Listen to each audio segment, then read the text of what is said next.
Hello and greetings everyone, Darth Boreas here. Now today I want to expand on a video that I recently did about Filoni and George and Disney and the fandom.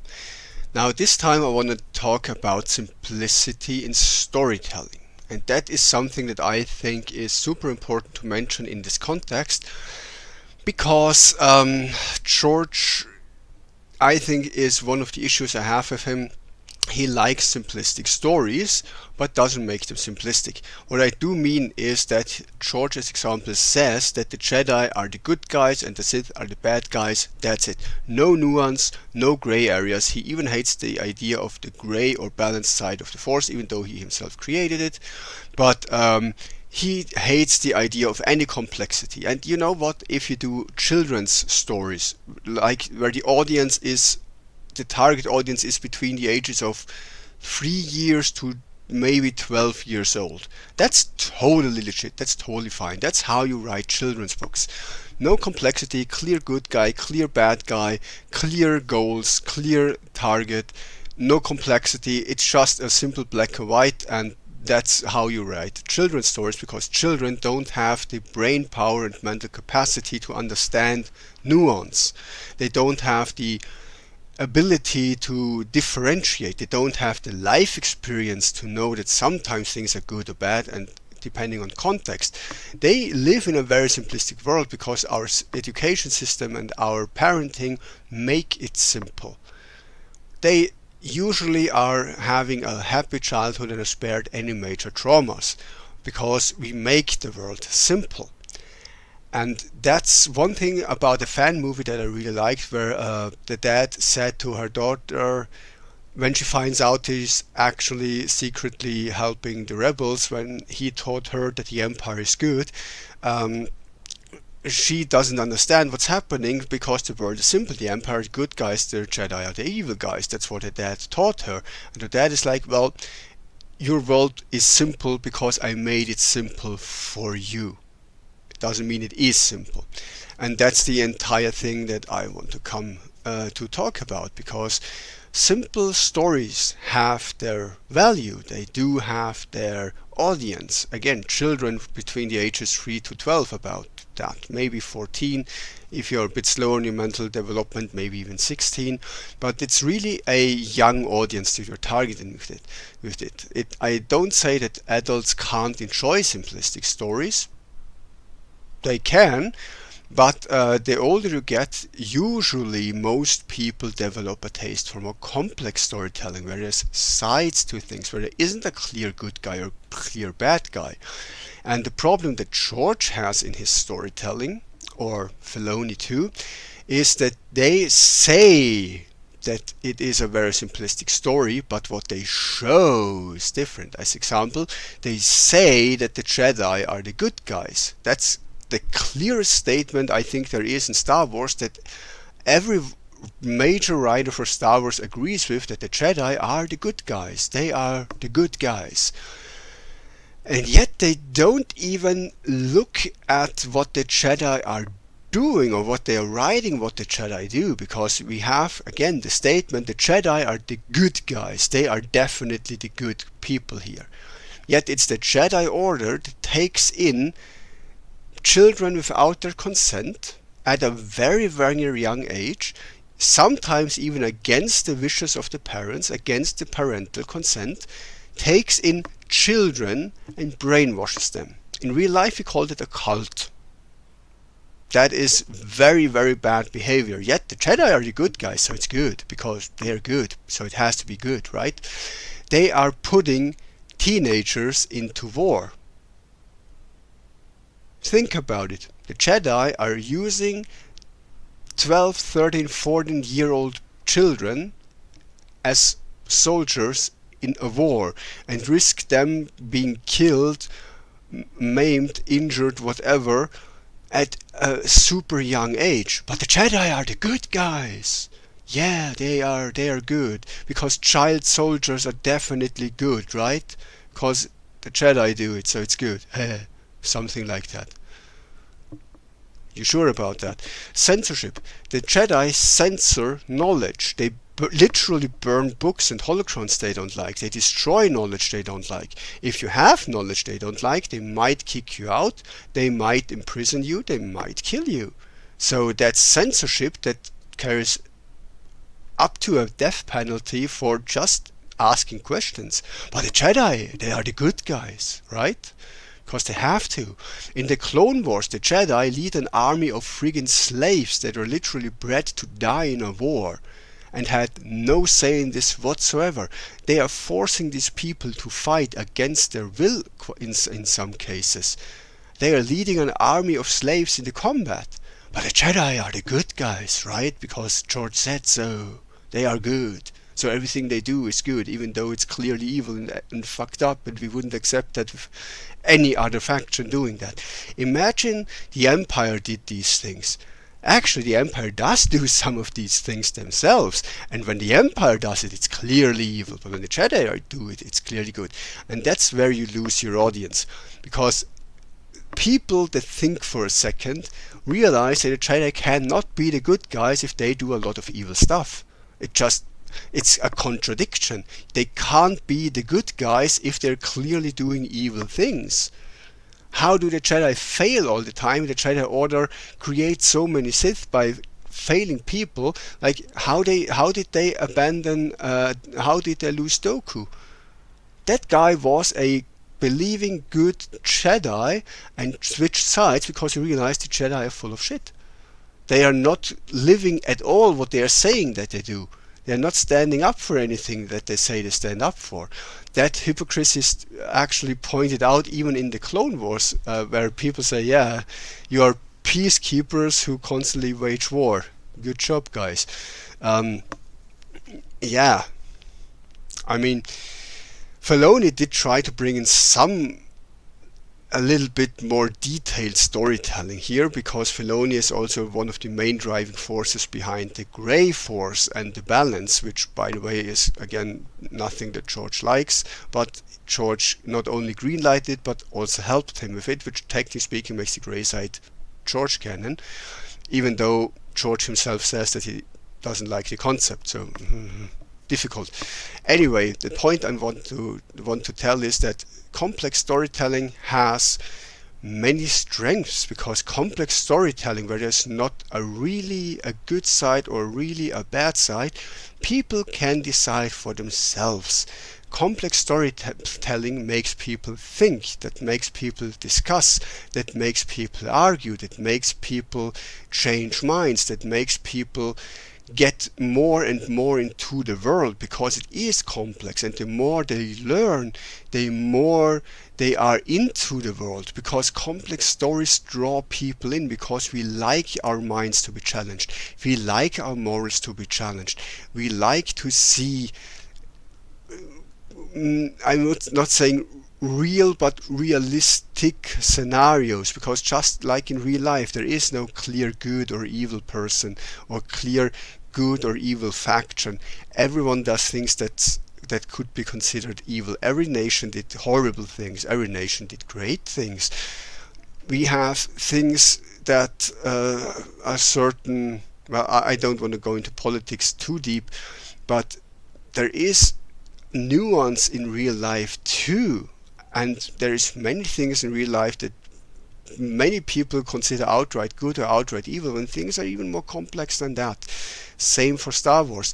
There is things about the Empire that are clearly good, and I've spoken about this in a different video. There are things about Republic that were clearly evil, no matter how you view things. And complex storytelling really makes fans stick with a franchise, because they constantly learn, and there's more to explore and more to think about.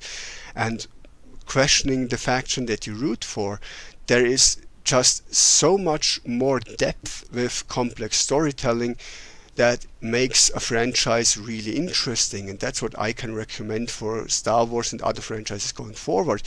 Make it more complex. Don't give us this whole good versus evil crap. Simplistic storytelling has its place. It's not really made for big franchises, because, you know, how many stories can you build on that? If you look at Tolkien had a clear good versus evil story, very, very clear good versus evil story, where all the bad guys were clearly evil and all the good guys were clearly good. As far as I'm aware, he didn't even create any contradictions within his own universe, like, say, the Jedi doing evil stuff. He didn't do that with his own storytelling, and yet even he has some complexity. Saruman, as example, is a complex character. He wasn't always evil. He wasn't always a good guy either. Gandalf was not always good, and humans did do bad things. Elves did bad things.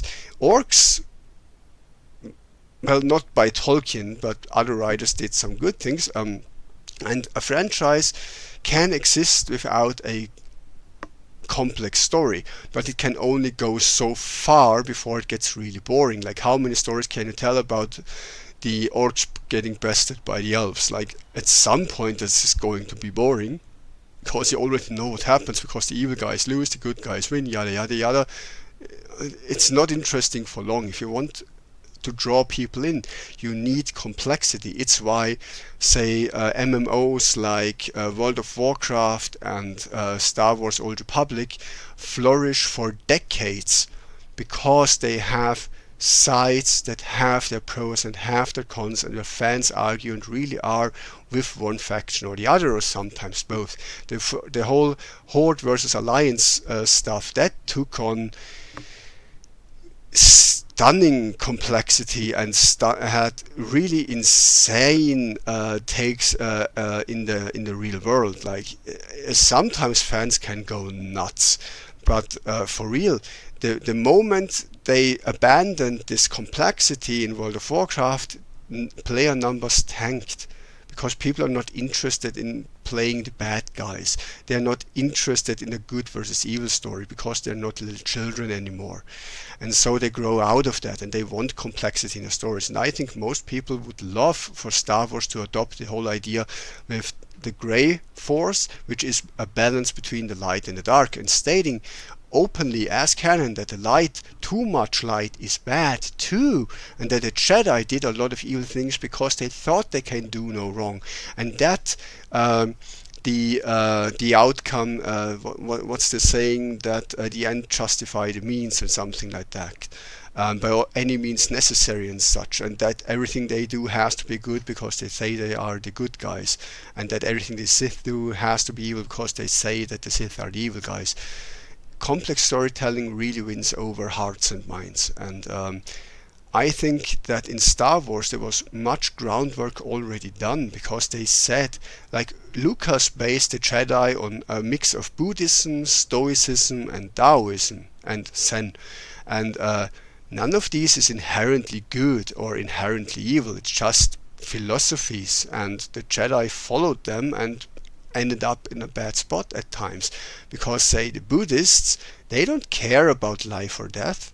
For them, suffering is the bane of existence, and to end suffering you kinda have to break the cycle, and they don't care if things die, because they get reincarnated anyway.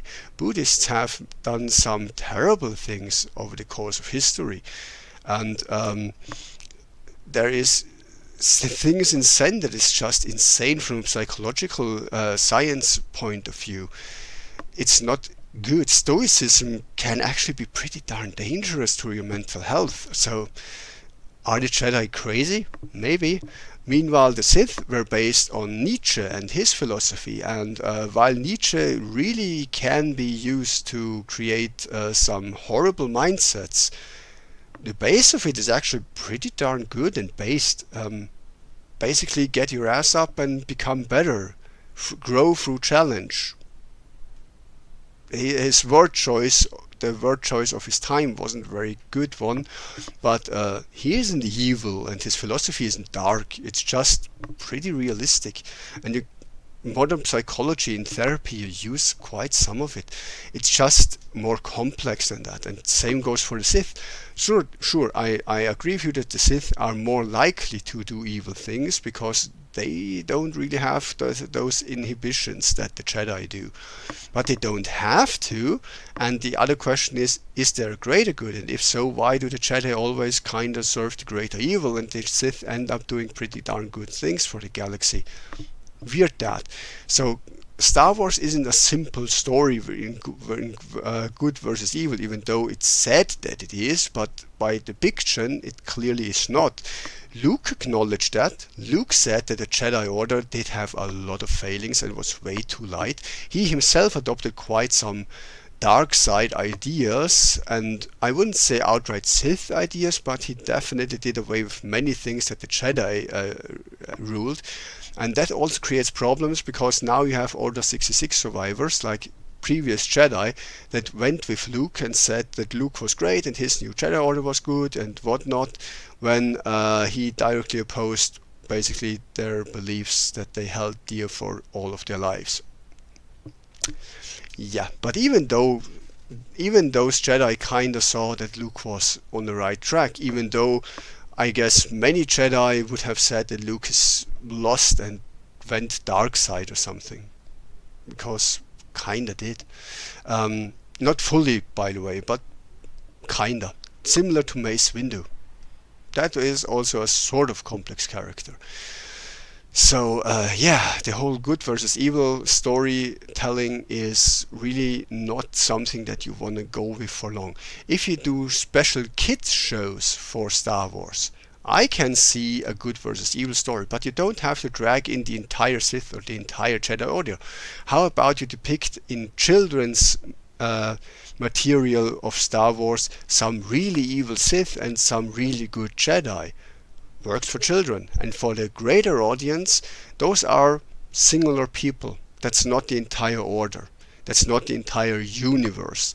Like, a good versus evil story can perfectly work with very few participants in them, because sometimes there are people that are pretty darn evil and it's difficult to find a good spot on them. And same goes for other people that are just pretty darn good, and it's difficult to find a bad spot on them. And for small stories that works. The bigger the scale gets, the more unrealistic it is to have a good versus evil story, because the more people are involved, the more gray area-ish it will be, definitely. There's also things that you may or may not know about real historical figures that are said to be those super saints that did some horrible things, and some of those horrible people of history that actually did some really good things. And I don't want to get into that argument, but there's really a lot of historical figures that we have a pre-made idea about, that they are super good or super evil, but in reality they were more complex, and some of history's worst villains had some pretty good deeds done as well, and had some pretty nice sides to them too. And some of history's most saintly of saints did some absolutely horrible things, because they're human in the end. That's just things. And I think a part of growing up is to realize that people aren't good or evil, that they're complex, and you have to deal with that, and you have to figure out who you want to spend your time with, and with how much bad in someone you can live, and where the line, and where you draw the line and say, okay, dude, that's too much, or something like that. So yeah, I think storytelling should be complex, and I think that any contradiction in Star Wars that tries to make it into a simple story when it's clearly complex is bad inherently, because we can't depict it being complex and say it's simple. Doesn't work. So with that said, have a nice day, and may the force be with you.